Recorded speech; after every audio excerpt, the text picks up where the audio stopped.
జిల్లా అమీన్పూర్ మండలం బీరంగూడ బ్రహ్మరాంబిక మల్లికార్జున స్వామి ఆలయం భక్తులతో కిటకిటలాడింది. కార్తీక పౌర్ణమి పురస్కరించుకుని దీపాల వెలుగులతో ఆలయ ప్రాంగణమంతా మెరిసింది. ఉదయం నుంచి స్వామివారికి అభిషేకాలు, ప్రత్యేక పూజలు ఘనంగా జరిగాయి. శివనామ స్మరణతో శివాలయం మార్మోగింది. తెల్లవారుజాము నుంచే స్వామివారికి అభిషేకాలు జరిపించారు. వేలాదిగా భక్తులు తరలివచ్చి స్వామివారిని దర్శించుకున్నారు. దీపాలను వెలిగించి ప్రత్యేక పూజలు చేశారు. ఆలయ కమిటీ చైర్మన్ సుధాకర్ యాదవ్ ఉదయం నుంచి భక్తులకు ఎలాంటి ఇబ్బందులు కలగకుండా ప్రత్యేకమైన ఏర్పాట్లను చేశారు. దర్శనం 50 రూపాయలు, అభిషేకానికి 650గా టికెట్ కేటాయించి భక్తులకు దర్శనం కల్పిస్తున్నట్లుగా ఆలయ కమిటీ చైర్మన్ సుధాకర్ యాదవ్ చెప్పారు.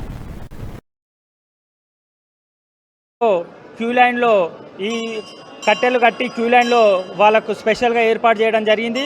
అభిషేకాలు కూడా చాలామంది అభిషేకాలు కూడా చేయడానికి విచ్చేస్తున్నారు.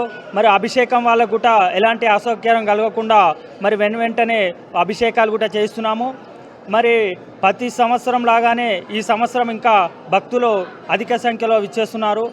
మరి భక్తులు విచ్చేసిన వారి అందరికీ కూడా మరి ఈ యొక్క బీరంగూడ శివాలయం టెంపుల్లో కార్తీక పౌర్ణమి సందర్భంగా ఈ యొక్క కార్తీక పౌర్ణమి రోజు ఉదయం 12 గంటల నుంచి రాత్రి 12 గంటల వరకు నిర్విరామంగా అన్నదాన కార్యక్రమం నిర్వహిస్తాము. అన్నదాన కార్యక్రమం ఉంటుంది. అన్నదాన కార్యక్రమంలో కూడా భక్తులు మరి ఈ రోజంతా అన్నదానం స్వీకరిస్తారు. మరి ఇక్కడ ప్రతి భక్తునికి ఎలాంటి అసౌకర్యం కలగకుండా కార్యక్రమాలు నిర్వహిస్తున్నామని తెలియజేస్తున్నాను. సంధ్యారంభ విజృంభితం శృతిశిరస్థానాంతరాధిష్ఠితం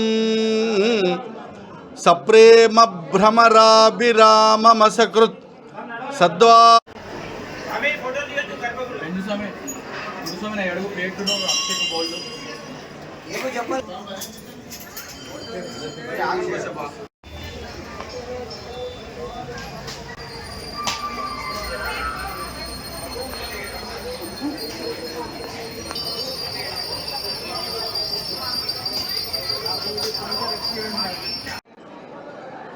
శ్రీ బ్రహ్మరాంబిక మల్లికార్జున స్వామి దేవస్థానం ఈ బీరంగూడ గుట్ట